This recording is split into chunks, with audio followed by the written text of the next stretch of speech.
तुलसी की कई प्रजातियां पाई जाती हैं। जाति भेद के अनुसार गुणों में भी अंतर हो जाता है। यह भेद इस प्रकार है। नंबर 1, सुरसा। यह सफ़ेदी लिए हुए और कालापन लिए हुए दो जातियों की होती है। सफ़ेद व काली को रामा और कालेपन वाली को श्यामा कहते हैं। गुण दोनों में करीब करीब एक से हैं। पित्तकारक, विषनाशक, दुर्गंध दूर करने वाली, खांसी, श्वास, उदर, हिचकी तथा पसली के दर्द को दूर करती है। रामा में वातनाशक गुण विशेष मात्रा में है और श्यामा कफजन्य रोगों को दूर करने की विशेषता रखती है।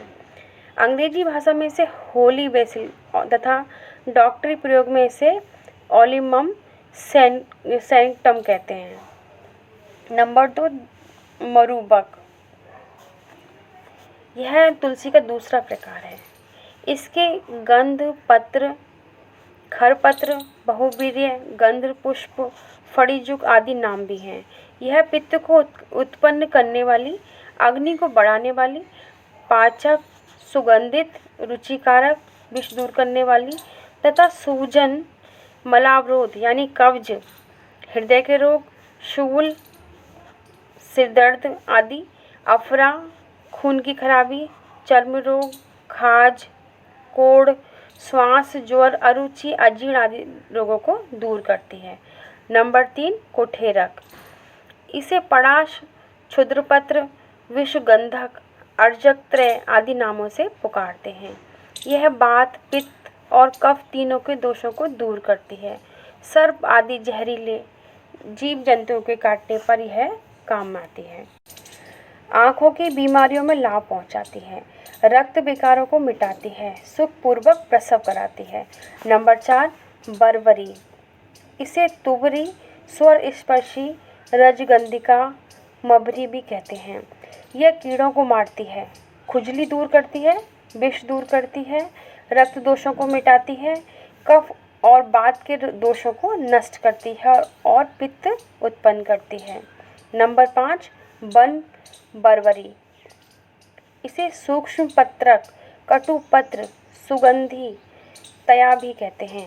सुजाक, दाद, खाज, चर्म रोग, सूजन, रक्तदोष, कृमि, ज्वर, दाह को दूर करती है और रुचिकारक, पित्तकारक, अग्निदीपक, सुगंधिकारक है।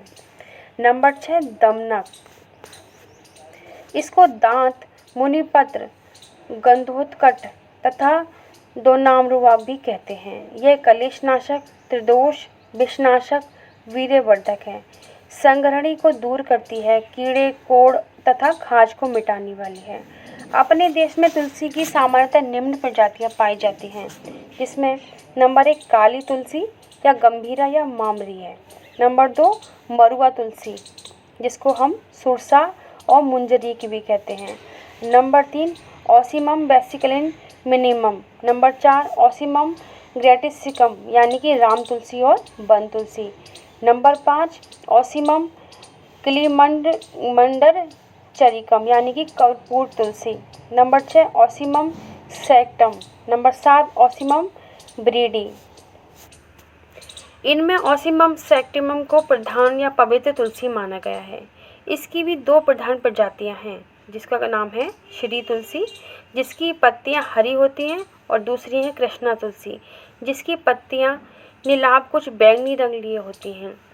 श्री तुलसी के पत्र तथा शाखाएं श्वेत ताभ होते हैं, जबकि कृष्ण तुलसी के पत्रादि कृष्ण रंग के होते हैं। गुण धर्म की दृष्टि से काली तुलसी को ही श्रेष्ठ माना गया है, परंतु अधिकांश विद्वानों का मत यही है कि दोनों ही गुणों में समान हैं। श्री भाव मिश्र कहते हैं, शुक्ला कृष्णा च तुलसी गुणस्तुला प्रकीर्तितः। तुलसी का पौधा 1 से 3 फुट ऊंचा, शाखायुक्त, रोमश, बैंगनी आभा लिए होता है। इसके पत्ते 1-2 इंच लंबे, अंडाकार या आयतकार होते हैं। प्रत्येक पत्र में एक प्रकार की तीव्र सुगंध होती है। पुष्प मंजरी अति कोमल एवं 8 इंच लंबी और अनेक रंग की छटाओं से मंडित होती है।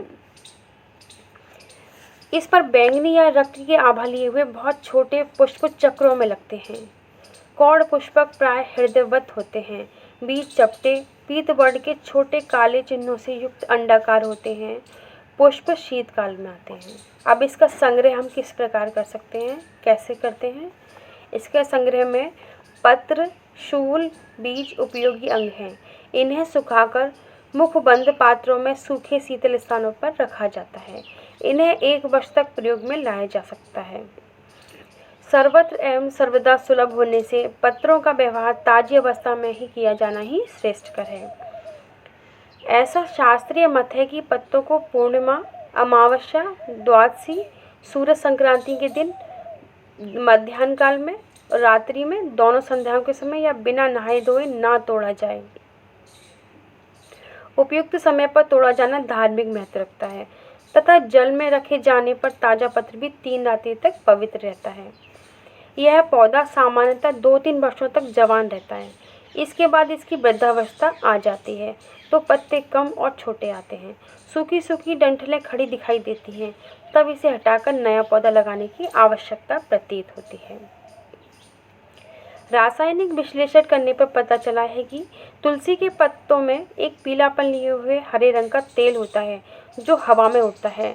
कुछ समय इसे रखा रहने दिया जाए तो दानेदार रवे से जम जाते हैं, तब उसे तुलसी कपूर कहते हैं। इस तेल में एक तारपीन नामक वस्तु भी होती है। खुली जगह में पैदा होने वाली तुलसी की अपेक्षा छाया में होने वाले में यह तेल अधिक मात्रा में पाया जाता है। वायु शुद्ध करने की और रोगों के कीटाणुओं को मारने की जो शक्ति तुलसी के आसपास की हवा में होती है, उसमें यह तेल ही प्रमुख कारण है, जो कि पत्तों में से ऊपर आकर हवा के साथ उड़ता रहता है। हिंदू घरों में तुलसी का थावला बनाकर लगाया जाता है और उसे कड़ी धूप से बचाने के लिए छाया का प्रबंध किया जाता है।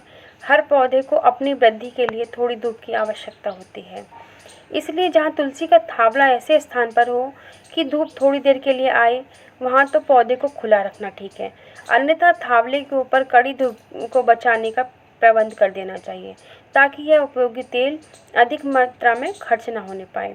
तुलसी का पौधा भारतवर्ष एवं लंका में सभी जगह पाया जाता है। हिमालय पर्वत पर 3000 फीट की ऊंचाई तक यह देखी जाती है। पश्चिमी एशिया में अरब से मलाय द्वीप तक और ऑस्ट्रेलिया में यह प्रचुर परिमाण में उत्पन्न होती है। भारतवासियों की तरह यूरोपियन लोग भी इसका आदर करते हैं। उनके गृह उद्यानों में तुलसी के पौधे अवश्य पाए जाएंगे। अंतर केवल इतना ही है कि हिंदू धार्मिक भावना से अपने घरों में उसे लगाते हैं और गोरे लोग उसके स्वास्थ्यकर गुणों पर मुग्ध होकर अपनी वाटिकाओं में बोते हैं।